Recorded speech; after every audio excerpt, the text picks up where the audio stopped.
Ceux qui le succèdent vont directement naître dans une prison dont ils ne pourront s'enfuir, car ils n'auront aucun point de référence à la liberté telle que nous l'avons connue. Je vais vous montrer cet article de la BBC et le parcourir avec vous. Regardez ça, c'est assez intéressant.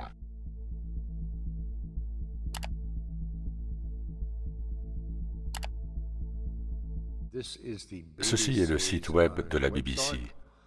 Voici ce que sera l'impact du Covid sur nos bureaux et nos maisons. J'entends beaucoup de gens parler de post-futur. Il n'y a pas de post-futur, les amis. Il est écrit ici, un jour le virus s'estompera. Il pourrait être éradiqué. Mais même dans ce cas, la vie ne reviendra pas simplement à ce qu'elle était avant le Covid-19. Sous l'impulsion de la crise, les architectes ont repensé les bâtiments que nous habitons. Ok, donc défilons vers le bas et rencontrons Leila. Son origine et son âge sont indéterminés. Nous sommes en 2025. Leila travaille chez elle 4 jours par semaine, et c'est ainsi depuis le verrouillage économique de l'année 2020. Ok, donc ils sont enfermés depuis 2020, et nous sommes ici en 2025. À 6h30, elle part au travail, elle arrive à son bureau à 7h pour des réunions. Les heures d'ouverture de l'entreprise où elle travaille sont échelonnées pour réduire au minimum le nombre de personnes arrivant en même temps. Pas de contact humain. Ses journées de travail sont principalement consacrées aux réunions. Fini les jours où elle allait au travail pour bosser sur son écran. Elle peut le faire chez elle. Au rez-de-chaussée du bâtiment, Leila se place devant un scanner corporel thermique pour vérifier que sa température est normale. Aujourd'hui, elle a 36,5, donc elle passe. Une caméra utilisée pour la reconnaissance faciale l'identifie en tant que membre du personnel et la barrière de sécurité s'ouvre. À aucun moment, elle ne touche quoi que ce soit. Leila est sur un cheminement sans contact. L'ascenseur qui l'amène à son bureau au 4e étage est activé par la voix. La technologie sans contact a remplacé les gros boutons.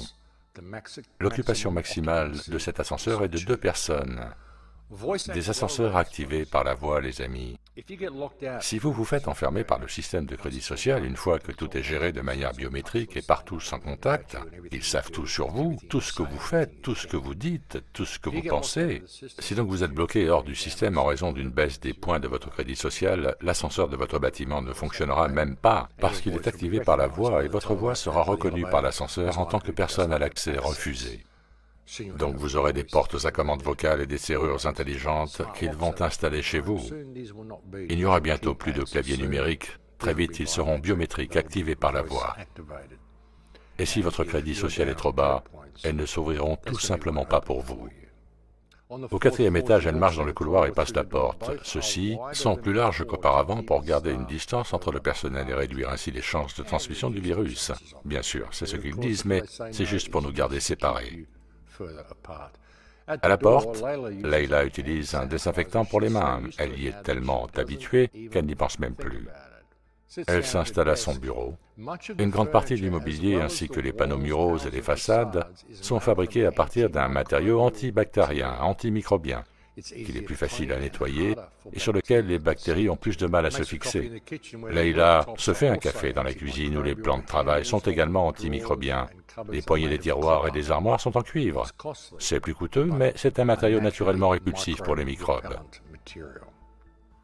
Le système de climatisation utilise la lumière UV pour tuer les agents pathogènes. Cette lumière réduit aussi l'humidité afin d'éviter la multiplication des germes et répond à un flux de données provenant de capteurs fixés autour du bâtiment ainsi que des capteurs portables utilisés par le personnel. Des capteurs de proximité également, les amis. Génial. Le bureau est complètement, etc., etc., etc. Et une grosse propagande ici pour nous faire savoir comment Leila a fait face à tout cela, alors qu'elle ne va au bureau qu'une fois par semaine. Leila a déménagé en banlieue avec un ami après le verrouillage en 2020. Quand le verrouillage est arrivé, elle pensait que le travail à domicile ne durerait que quelques semaines et qu'elle se débrouillerait avec un ordinateur portable sur la table de la cuisine. Mais quand les semaines se sont transformées en mois et que les mois se sont transformés en années, elle sut qu'elle aurait besoin d'un bureau chez elle. Quand les semaines se sont transformées en mois et que les mois se sont transformés en années, Que pensez-vous de cette nouvelle norme, les amis? Et réalisez que dans ce scénario, avec la technologie de l'activation par la voix, donc des serrures de portes activées par la voix et le système du crédit social, ils ont réussi à transformer le monde entier en une prison, et chaque maison en une cellule de cette prison, de laquelle vous n'êtes seulement autorisé à sortir que si vous vous comportez bien. Vous ne pouvez sortir que si vous vous comportez de la manière dont le gouvernement le décide. Vous devez bien vous tenir. Plus de liberté, les amis, rien du tout. Le monde entier est désormais une prison et chaque maison est désormais une cellule de cette prison. Super plan, plan magnifique. Et le problème est qu'il est en train de fonctionner et qu'il fonctionnera plein tube si les gens ne se rendent pas compte de ce qui se passe en ce moment. C'est très sérieux, les amis. Ce qu'ils veulent faire à tous les niveaux. Isolement total. Vous travaillez chez vous. Aucun contact physique avec quiconque, un travail totalement privé de contact humain. On ne touche rien, on ne touche plus les autres humains. Cela fut un sacré changement pour Layla, ainsi que pour des millions comme elle.